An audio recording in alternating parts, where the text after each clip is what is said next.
చెరువుల వడ్డోని తీసి బాయిలేసినట్టే ఉన్నది రైతులకు. మొన్నటిదాకా ఆనం లేక పంటలు ఎండిపోతే బర్లను మేపినరు. ఇంకొందరు కోపంతో నగ్గిపెట్టిన ఎండిపోయిన పంటలకు. ఇక అప్పుల బాధకు ఊర్లో నిడిచిపెట్టి బొంబాయికో దుబాయ్కో పోయినోళ్ళు కూడా ఉన్నారు.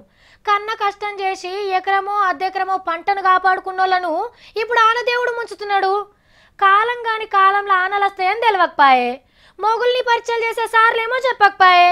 మూలిగే నక్క మీద తాటిపండు పడ్డది అని అంటారు చూడుండ్రి. ఆగో గట్లనే అయ్యింది రైతన్నల పరిస్థితి కూడా. కాలం కాని కాలంలో ఆనలు పడే వరకు అంతా ఆగమాగమయ్యింది. కరీంనగర్, వరంగల్, మెదక్, నిజామాబాద్ మొకాన దంచి కొట్టిన ఆనలు. చెడగొట్టు ఆనలకు పంటలన్నీ చెడిపోయినాయి. ఆగో సక్కదనాల నిరపచేను జాలు పట్టింది. నీళ్ళల్లా నిరపరాసులు ఆరవోసినట్టే అయ్యింది. పాపం నీళ్ళు ఎట్లెత్తి వస్తుండ్రో. ఎంతకని దేవుతారే అన్నలు. పెట్టిన పెట్టుబడి కూడా వెళ్ళని పరిస్థితి. గీ పంటను మార్కెట్కి తీసుకుపోతే ఎవ్వలన్న కొంటారా? ఎందుకు దేవుడా గింత పనిచేస్తేవి? కావాలంటే నీకింత కారం పోసి పంపుదురు కదా. చొచ్చొచ్చొచ్చొచ్చో మామిడి తోటలైతే పొరక పొరక అయినాయి కదా. రాళ్ళ అన్నలు కొడితే ఏముంటది? పసరు పిందెలు తుప్ప తుప్ప రాలిపోయినాయి.